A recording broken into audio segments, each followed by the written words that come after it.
श्री स्वामी समर्थ. मी तुम्हा सगळ्यांच्या आपल्या चॅनलवर स्वागत करते. आज आपण रव्याचे लाडू बनवूया.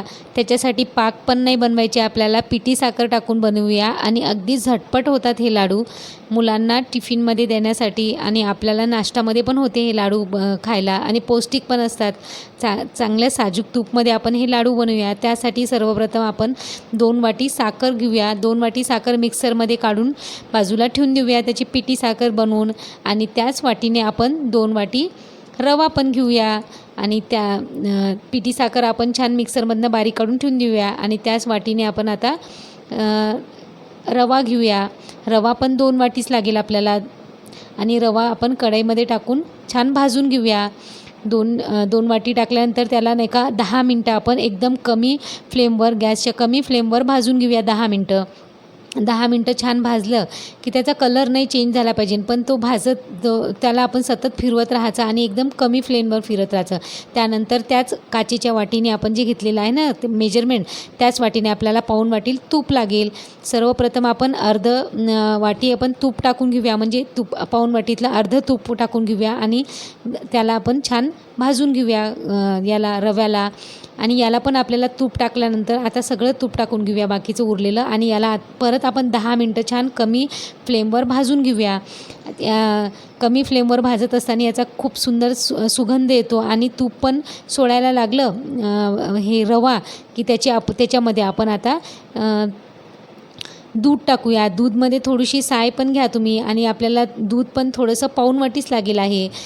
साय सगळं दूध घ्या आणि त्याच्यामध्ये आपण दूध टाकलं की ते लाडू एकदम सॉफ्ट होतात, म्हणजे मऊ होतात आणि छान त्याची टेस्ट पण खूप सुंदर लागते.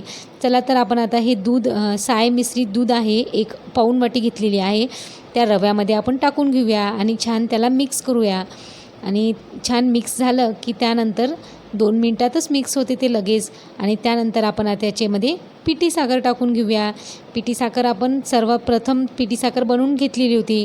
याच्यामध्ये पाकचं आपल्याला मेजरमेंट जर चुकलं, कमी जास्त झालं तर इथं काही टेन्शन नाही आहे.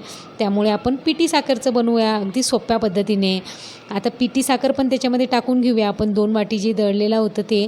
आणि त्याला छान दाबून असं त्याला मिक्स करायचं. दाबून म्हणजे त्याच्यामध्ये पिठी साखरचे जे गोळे वगैरे राहतात ना ते राहू नये, म्हणून त्याला छान असं प्रेस करून आपण त्या रव्याला त्या पिठी साखरमध्ये छान असं मिक्स करून घेऊया. आणि गॅसची फ्लेम अगदी कमी आहे आणि असं छान दाबून त्याच्यामधले गाठे आपण फोडून घेऊया आणि सगळं एकजीव होते त्यांनी, ते साखर आणि रवा. आणि त्यानंतर त्याच्यामध्ये आपण थोडंसं अर्धा 1 चम्मच विलायची पावडर टाकूया आणि छान ते मिक्स करूया. आणि छान मिक्स झालं की त्याला हे रवा जे भाजून घेतला आहे ना आपण, कढईमध्येच राहू द्यायचं आणि छान त्याला दाबून असं असं त्याला प्रेस करून ठेवायचं आणि त्याच्यावर झाकण ठेवून ठेवायचं आपल्याला. तर आता आपण विलायची पावडर टाकलेला आहे. आता त्याला आपण ते दाबून ठेवण्याचा म्हणजे याचा अर्थ की तो आपण जेव्हा लाडू वळतो ना तर तेव्हा ते लवकर थंड नाही हो, त्याच्यातली हवा पटपट निघू नये बाहेर, म्हणून असं दाबून ठेवायचं आणि त्याला झाकून ठेवायचं 2 मिनटासाठी. 2 मिनटानंतर आपण लगेच लाडू बनवायला घ्यायचे. छान लाडू होतात त्याचे. आणि हे असं 2 मिनटं झाकून ठेवलं की 2 मिनटानंतर आपण त्याचे लाडू बनवून घेऊया. लाडू अगदी पौष्टिक होतात आणि बिलकुल पण खराब होत नाही. याच्यामध्ये दूध टाकलं म्हणून खराब होतात किंवा याचा दुधाचा वास येतो, अगदी बिलकुल तसं काहीच नाही आहे. तुम्ही बनवून बघा. थँक्यू. श्री स्वामी समर्थ.